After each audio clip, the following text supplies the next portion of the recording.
കടപ്പുറത്തുള്ളവരാണെങ്കിലും ഇത് 365 ദിവസവും കടൽ തീരത്ത് താമസിക്കുന്നവർ മേടിച്ച് കഴിക്കും. കടലിൽ ഏറ്റവും നല്ല മീനാണ് നെമ്മീൻ, ആവോലി എന്നൊക്കെ പറയുന്ന സാധനം. ഈ നെമ്മീനും ആവോലിയും എല്ലാ ദിവസവും കിട്ടത്തില്ല. കരിമീൻ എല്ലാ ദിവസവും കിട്ടാറുണ്ട്. ആഴ്ച 2 ദിവസമെങ്കിലും ഈ കരിമീൻ എന്ന് പറയുന്ന സാധനം വാങ്ങിച്ച് ഉപയോഗിക്കുന്നുണ്ട്. പക്ഷെ കടൽമീൻ, ഈ കായൽ മീൻ കഴിക്കാത്ത മീൻപിടുത്തക്കാരെ എനിക്കറിയാം. അതുണ്ട്. പ്രത്യേകിച്ച് മുസ്ലിംസ് അല്ലേ, ക്രിസ്ത്യൻ സമുദായത്തിൽ തെക്കൻ തിരുവിതാംകൂറിൽ തെക്കോട്ട് മാറി അവർ കടൽ മീൻ കഴിക്കത്തില്ല, കായൽ മീൻ കഴിക്കത്തില്ല. അങ്ങനെയുള്ള സ്ഥലങ്ങളുണ്ട്. അല്ല, ഇപ്പോ ഈ തിരുവനന്തപുരം ജില്ലയിലൊക്കെ കഴിക്കുന്നവരുണ്ട്. അതുകൊണ്ട് എന്നാലും പൊതുവെ ഈ കരിമീനോടൊരു അവർക്ക് അവർ കഴിക്കത്തില്ല എന്ന് പറയുന്നു. വളർത്തുന്ന മുഷി, വളർത്തുന്ന വാള, വളർത്ത് കരിമീൻ, ഇതെല്ലാം ഹോട്ടലിലോട്ട് ചെന്ന് കഴിഞ്ഞാൽ പ്രത്യേകമായിട്ട് വറുത്ത് വെച്ച് കഴിഞ്ഞ് നെമ്മീനാൻ പറഞ്ഞാണ് കൊടുക്കുന്നത്. അപ്പോൾ ഈ തക്കാളി പേസ്റ്റ് പോലത്തെ വേറൊരു സാധനം ഇറങ്ങിയിട്ടുണ്ട്. എന്ത് സാധനത്തിന് രുചി വരുത്തുന്നതാണ്. എന്നാൽ കുടലിന് ദോഷവുമാണത്. ആ സാധനം പുരട്ടിയിട്ട് വെച്ചങ്ങോട്ട് കൊടുത്തു കഴിഞ്ഞാൽ എന്ത് മീനാണ് എന്ന് പറയാൻ ഒക്കത്തില്ല. അങ്ങനെയൊക്കെയാണ് ഹോട്ടലുകളിൽ കൊടുക്കുന്നത്. സാധാരണ ഹോട്ടലിൽ വലിയ ഹോട്ടലിൽ പോകാത്ത വെറും സാധാരണ മനുഷ്യർ പോലും കായൽ മത്സ്യം കഴിക്കാത്തവരുണ്ട്.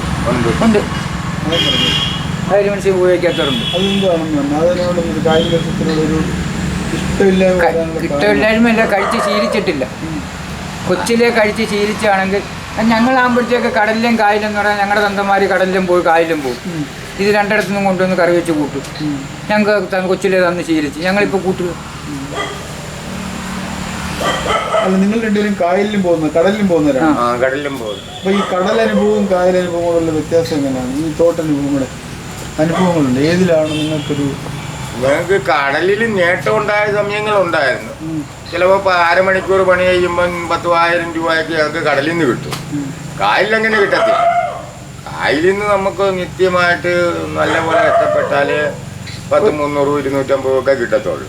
ഏറ്റവും കൂടുതൽ 500 രൂപ കിട്ടാറുള്ളൂ കായലിലെ പണി. കടലിൽ അങ്ങനല്ല. കടലിൽ നീരുരുട്ടി വരുന്ന പോലെ കടലിൽ ചിലപ്പോൾ 5000 കിട്ടും, ചിലപ്പോൾ 5 പൈസ കിട്ടാത്ത ദിവസം. ചിലപ്പോൾ വ്യത്യാസമുണ്ട്. ചിലപ്പോൾ അരമണിക്കൂർ കൊണ്ട് 5000 രൂപ കിട്ടാൻ കടലിൽ കൊണ്ട് ബാധിക്കും. ചിലപ്പോൾ 50 ദിവസം വരെ ഒന്നും കിട്ടിയില്ല എന്ന് മേടിക്കും. ഇതാകുമ്പോൾ നമുക്ക് ഒരു ബുദ്ധിമുട്ട് വരത്തില്ല. നമ്മൾ കായലിലോട്ട് പോയാൽ എന്തെങ്കിലും കിട്ടുമെന്നും പറഞ്ഞു പോവാം. കടലിൽ അങ്ങനെയല്ല. ചില ദിവസങ്ങളിൽ ചിലപ്പോൾ 10 ദിവസം വരെയും നമ്മൾ കടലിലോട്ട് പോയാൽ 10 പൈസയും കിട്ടാത്ത ദിവസങ്ങളുണ്ട്. അല്ല, അതിനുള്ള റിസ്ക്കും ഇല്ല. കടലിൽ പോകുമ്പോഴത്തേക്ക് ഒരു റിസ്ക് ഉണ്ടല്ലോ. അത് പടിഞ്ഞാട്ട് ഒക്കെ പോകുന്നവർക്ക് ഉണ്ട്. നിങ്ങൾ എത്ര ദൂരം പോകും? ഞാൻ ഏതാണ്ട് 20 മാറ് വെള്ളത്തിലൊക്കെ പോയിട്ടുണ്ട്. ബീച്ചുവാണോ അതോ? അല്ലല്ല, അത് മീൻ വേറെ വല വെച്ച് പിടിക്കാം. വീശാൻ പോകുന്നവർക്ക് ഇറമ്പിലെ വീശാനൊക്കെ തോന്നും. എന്ന് പറഞ്ഞാൽ കടലിങ്ങനെ മടങ്ങി വരുന്നതിൻ്റെ പടിഞ്ഞാപ്പുറത്ത് വല വീഴുക, അങ്ങനെ ആ വീശി മീൻ പിടിക്കുക എന്ന് പറയുന്നത്. ഇപ്പം കരവീശുകാർക്ക് കടൽ കൊണ്ടൊരു രക്ഷയില്ല. അതിനും ഒരു പ്രത്യേക നീട്ടുവല ഉണ്ടാക്കിയിട്ട് നേരം വൈകി കഴിഞ്ഞാൽ വേലി കെട്ടിയെന്ന് നിർത്തിയൊക്കെയാണ്. ഒരു 8-9 മണി വരെ ആ വേലി തന്നെയാണ്. എന്ത് സാധനം വന്നാലും അവിടെ നിന്ന് കരയോട്ട് വരത്തില്ല.